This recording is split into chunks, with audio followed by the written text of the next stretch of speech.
Hi అండి, అందరికి నమస్తే. మీ కార్తీక్ ఉంగరాల. ఈరోజు మంగళవారం ఫిబ్రవరి 3.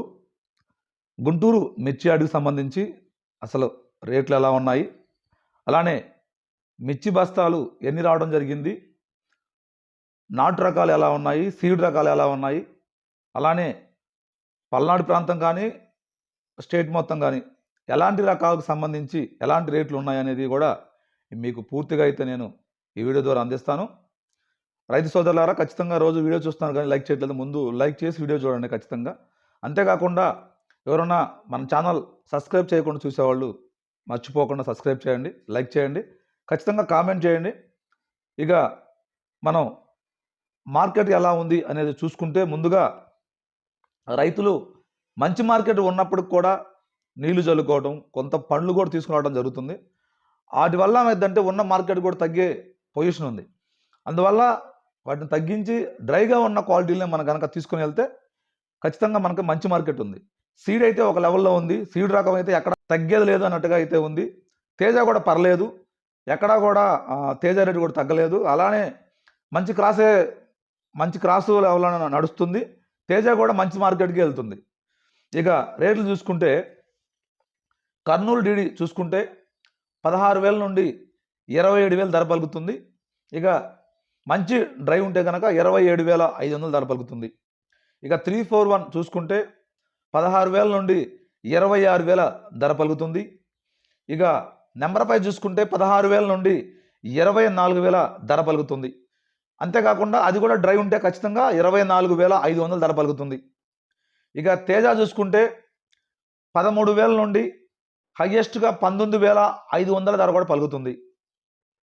ఇక 334 చూసుకుంటే 23,000 నుండి 23,500 ధర పలుకుతుంది. ఇక బుల్లెట్ చూసుకుంటే 24,000 ధర పలుకుతుంది. ఇక బంగారం చూసుకుంటే 22 నుండి 23,000 ధర పలుకుతుంది. ఇక 273 అలానే కుబేరా చూసుకుంటే 21,000 నుండి 22,000 ధర పలుకుతుంది. ఇక మంచి క్వాలిటీ ఉంటే మాత్రం ఖచ్చితంగా 22,500 ధర పలుకుతుంది. ఇప్పుడు కూడా వ్యాపారస్తులు ఏమన్నారంటే సీడ్ రకాలైతే చాలా తక్కువగా మార్కెట్కి వస్తున్నాయి, అలానే కొంచెం క్వాలిటీ తక్కువగా ఉంటున్నాయని చెప్పేసి కూడా వ్యాపారస్తులు అయితే మనకు తెలియజేస్తున్నారు. ఇక బ్యాడ్గా చూసుకుంటే 355, సింజెంటా చూసుకుంటే 16,000 నుండి 23,500 ధర పలుకుతుంది. అలానే మంచి క్వాలిటీ ఉంటే 24,000 కూడా పలుకుతుంది. ఇక 2043 చూసుకుంటే 35 నుండి 36,000 ధర పలుకుతుంది. ఇక ఆరుమూరు చూసుకుంటే 12,000 నుండి 17,500 ధర పలుకుతుంది. ఇక ఏసీ చూసుకున్నా కూడా 18,000 దాకా పలుకుతుంది అది కూడా. ఇక క్లాసిక్ చూసుకుంటే 17,000 నుండి 18,000 ధర పలుకుతుంది. ఇక రోమి 26 చూసుకుంటే 18,000 ధర పలుకుతుంది. ఇక షార్క్ చూసుకుంటే 17,000 నుండి 18,000 ధర పలుకుతుంది.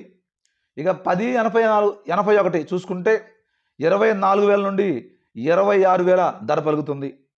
ఇక ఎల్లో మిర్చి చూసుకుంటే అది 40,000 లోపే పడుతుంది. కొంచెం ధర కూడా అంటే ఎక్కువ పోవట్లేదు, 40,000 లోపే అది ఎల్లో మిర్చి పడుతుంది.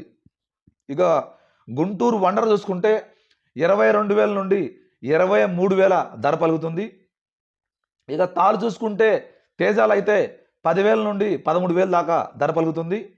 ఇక సీడ్ రకాలు చూసుకుంటే 15,000 నుండి 16,000 ధర పలుకుతుంది. ఏది ఏమైనా సరే రైతులకు సంబంధించి కొంచెం డ్రై క్వాలిటీలు తీసుకెళ్ళండి, నీళ్లు చల్లొద్దు, అలానే పండ్లు తీసుకుని వెళ్ళొద్దు. ఇదే జరుగుతుంది. మంచి మార్కెట్ నడుస్తుంది, మంచి మార్కెట్ మనమే చెడగొట్టుకోవద్దు. రేటు పెరగటమే కానీ తగ్గటం అయితే ఉండదు. ఎందుకంటే క్వాలిటీ అలానే మిర్చి కూడా సీడ్ రకాలు కూడా చాలా తక్కువగా వస్తున్నాయి. తేజ ఎంత వచ్చినా సరే మార్కెట్లోకి ఆ రేట్ అయితే తగ్గదు. 19,500 ఖచ్చితంగా 20,000 నడిసిద్ది, ఎక్కడా కూడా ప్రాబ్లం అయితే ఉండదు. అందుకని రైతు సోదరులు ఖచ్చితంగా ఇప్పుడున్న పరిస్థితుల్లో అయితే ఏసీఏ ఎక్కువగా వస్తున్నాయని చెప్పేసి వ్యాపారస్తులు తెలుస్తున్నారు. బయట నుంచి వచ్చే రకాలైతే సీడ్ కానీ తేజాలు కానీ మిర్చి అయితే చాలా తక్కువగా వస్తుంది. ఇప్పుడు ఏసీ మార్కెట్ ఎక్కువ నడుస్తుంది నాకు తెలిసి. వ్యాపారస్తులు అదే అంటున్నారు, చాలా తక్కువగా వస్తున్నాయి మార్కెట్కి అయితే మొత్తానికి అయితే, ఎందుకు తెలియదు. సీడ్ రకాలైతే మన ఏసీ సంబంధించిన మిర్చి బస్తాలు ఎక్కువగా వస్తాయని చెప్పి తెలియజేస్తున్నారు వ్యాపారస్తులు అయితే. ఇది మర్చిపోవద్దు రైతు సోదరులారా. మీకు ఈ వీడియో నచ్చినట్టయితే ఖచ్చితంగా కామెంట్ చేయండి, లైక్ చేయండి, మర్చిపోకుండా సబ్స్క్రైబ్ చేయండి. మీ కార్తీక్ ఉంగరాల.